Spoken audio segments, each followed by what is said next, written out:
with ulcers, leg ulcers and lower limb conditions, we have most of the tools to enable people to make quite a rapid recovery and get back to life, get the life chances, the kind of things they do back quite quickly, and also back to work if they're of that kind of age and generation.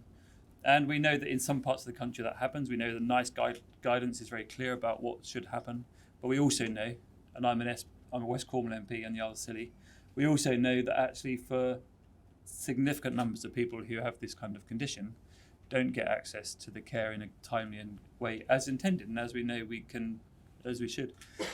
So I really wanted, when I was asked to get involved in this, I wanted to do that. I've got a few notes which might actually repeat some of what you've already heard. So I was a bit late arriving. I'm in a select committee, and it's a bit difficult to juggle things back and forwards. But I'm really glad to welcome you to the Parliament. We're a much calmer place than we were a year ago or last year. We really feel, all of us, whichever side of the house we sit on, we feel that we're making greater progress in getting the things done and really bringing attention to the things that actually many people live with every day, which include leg ulcers and other conditions.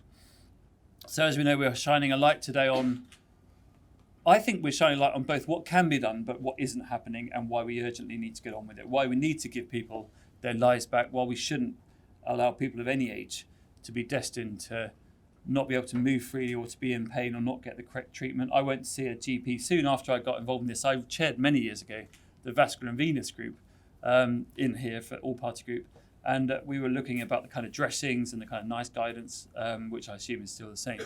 And I went to see local GPs asking them about it, and they said, well, it's not really anything to do with us because our our nurses in the practice look after that area.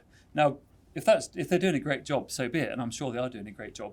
But I really wanted to think that the GPs had a hand or an understanding of what was needed and what was required, and when they came across a condition like that, they knew what action was needed. I don't for a minute think that anyone goes out to not provide the best possible care, and we know the pressure on primary care. But the point is we need to really shine a light on where we are today and what can be improved.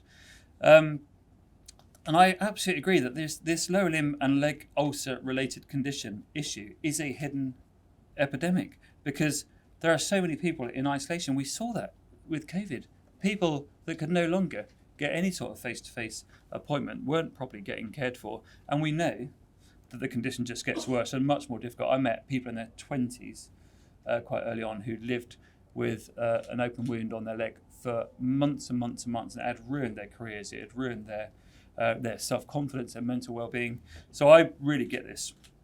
We know that more than half the people with leg ulcers have no recorded diagnosis and are likely to be receiving, and not unlikely to be receiving, effective care. It's not just a lack of effective care, but as I say, the mental impact, the physiological impact is just as significant. And we have studies now that show how it impacts their quality of life. So today, as we know, we're going to hear from quite a few speakers, and they absolutely are the experts. I'm not.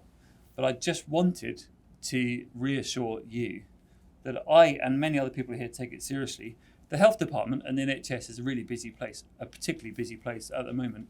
And there's all sorts of priorities. I also chair the brain tumour group, and we're banging on and trying to get attention for that area. So there's lots of pressure on ministers to try and juggle all the things. I hope to get a Prime Minister's questions there, didn't get in, but I'll continue to press for that.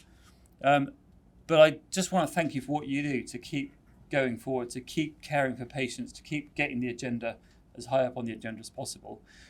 And Treasury should take an interest in this, because we know there are lots of people that could be economically active. That's not why we care for people, but it's absolutely the right thing to be doing, to be thinking about people's lives, living full lives, and taking away some of the pressure on the NHS and on social care, and allowing people to get to work and do what they do. That's why I'm involved. Thank you for what you do. Keep going. I'm going to probably steal someone else's notes if I'm not careful.